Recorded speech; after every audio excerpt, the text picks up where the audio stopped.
is up, viewers? Patrick from Bob vs. Only, back to the Nerdy Videos, episode number 2 of Making Decisions Week on Bob versus of the Day. And today's verse comes out of Acts 14, verse 22. And it says, strengthening the disciples and encouraging them to remain true to the faith. We must go through many hardships to enter the kingdom of God, they said. And that's what that verse means, and let's get into it. So it's time for the church recap. Starting off with the book of Proverbs in chapter 6, verses 16 through 19. Now, I do want to note that this is not from Glenn's radio program, and I'll explain why in a moment. In Proverbs chapter 6, verses 16 through 19, here's what it says. There are 6 things the Lord hates, 7 that are detestable to him.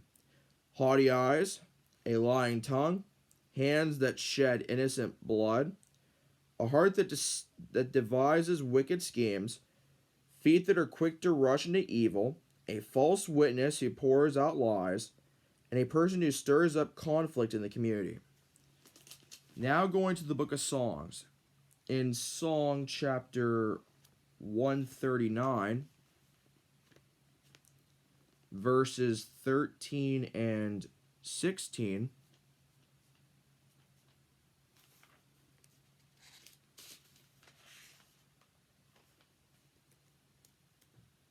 In Song 139, verses 13 through 16, it says,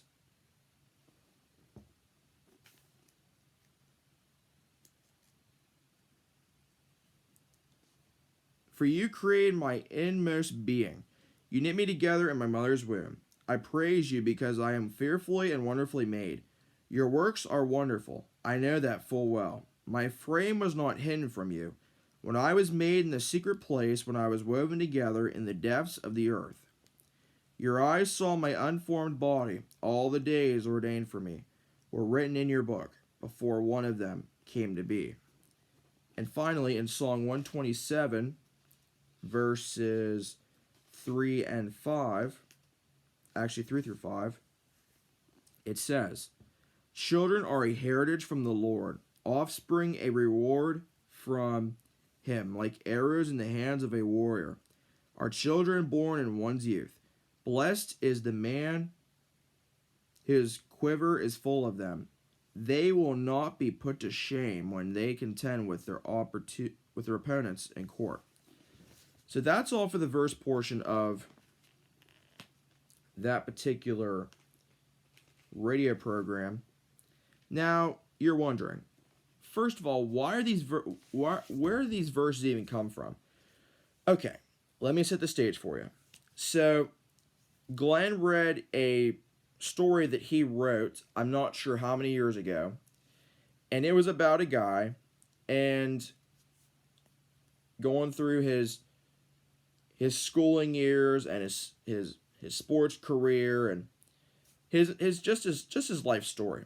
And after Glenn read that story that he wrote, he brought up about abortion. And when I heard about abortion, when Glenn talked about it Saturday, I was pretty curious. I wondered what the Bible actually said about abortion and why.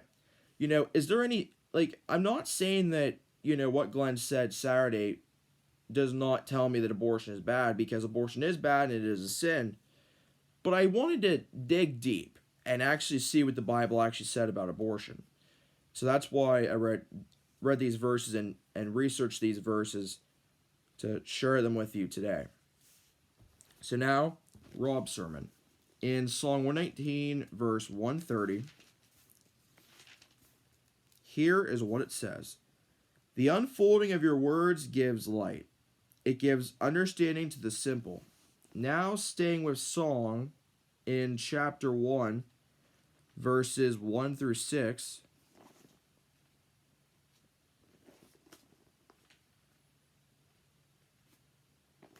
It says, blessed is the one who does not walk in step with the wicked, or stand in the way that sinners take, or sit in the company of mockers, but whose delight is in the law of the Lord, and who meditates on his law day and night. That person is like a tree planted by streams of water, which yield its fruit in season, and whose leaf does not wither. Whether they do prospers. Not so.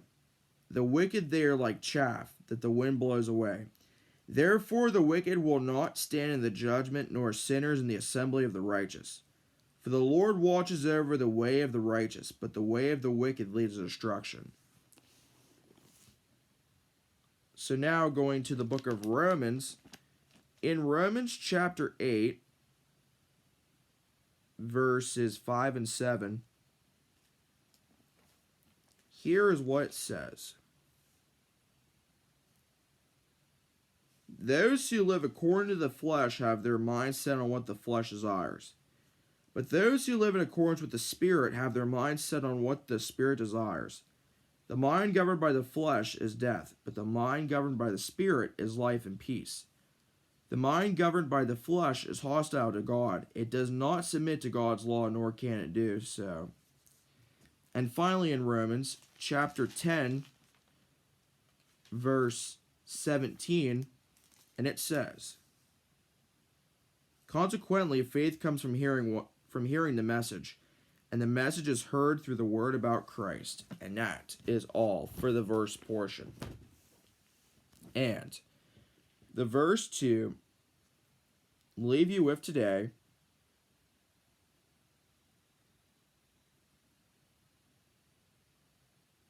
is Isaiah 43, verses 18 and 19. And it says, forget the former things. Do not dwell on the past. See, I am doing a new thing. Now it springs up.